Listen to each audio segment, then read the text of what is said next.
All right, take a look at the tourism market for me. What are you kind of spotting? What's happening?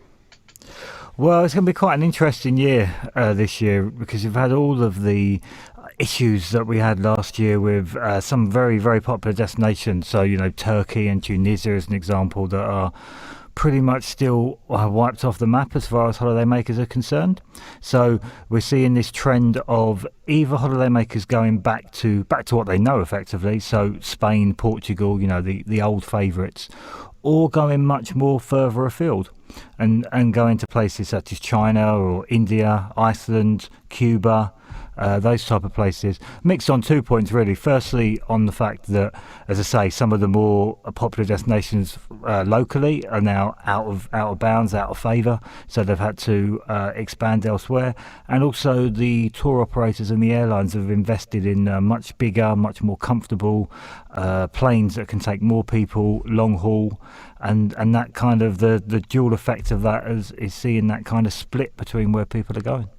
Yeah, we had someone on recently telling us that it's almost as cheap to go to China for your holidays as it might be to Spain. It is now, yeah. China and Cuba off to the Caribbean. As I say, it's because of the investment that the tour operators and the airlines have put into those bigger and planes that take more people over. They're so much more comfortable as well. So the experience is also, just as good. It's not, you're being crowded on a horrible tight plane for 12 hours to get over there, and so you're kind of in a bad mood before you get there. It's much more luxurious and in many ways much better.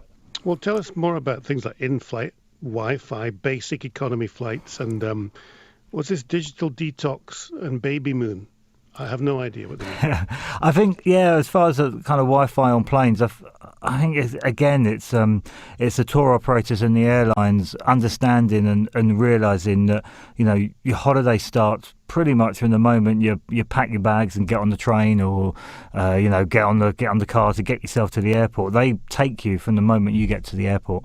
So they're much more aware of the fact that that's where the holiday starts, as opposed to once from when you land.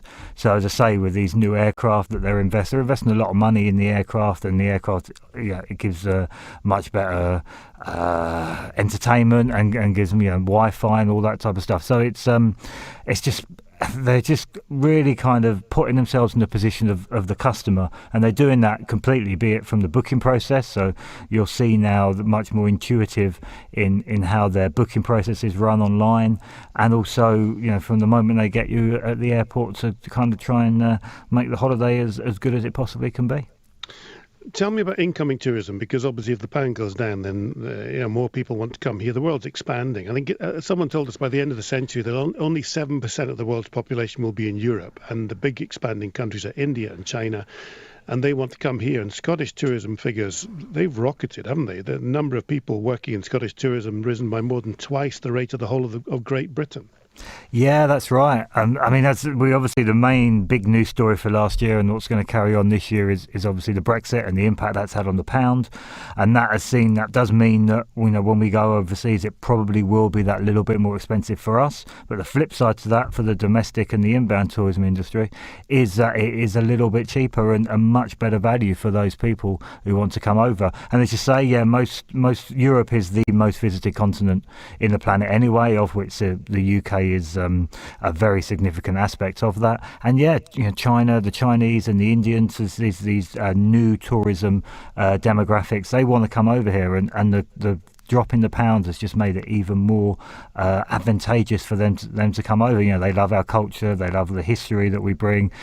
Scotland's obviously got plenty of that, and is incredibly popular. And the numbers are increasing. As I think for the UK, it's something like, it's going to be 38.1 million visitors next year. So that's a 4% increase on 2016, generating more than £24 billion.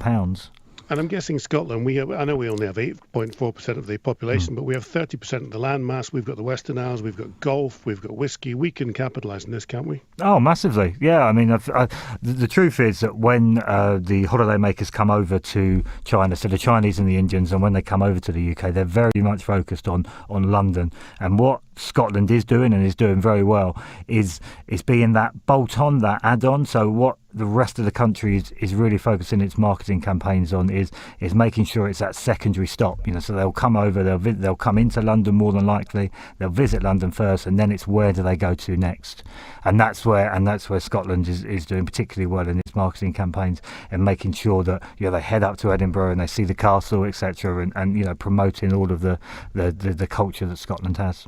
I guess that is one of the main bits, isn't it? Most tourists come to the UK for London, don't they? They come to see the Queen, they come to Buckingham Palace. But equally on top of that, one of the great bits of the UK or Scotland is whiskey and golf, isn't it? Those are things we've given the world. Yeah, exactly. I mean, you're right. There'll be no getting away, and that the trend will not change.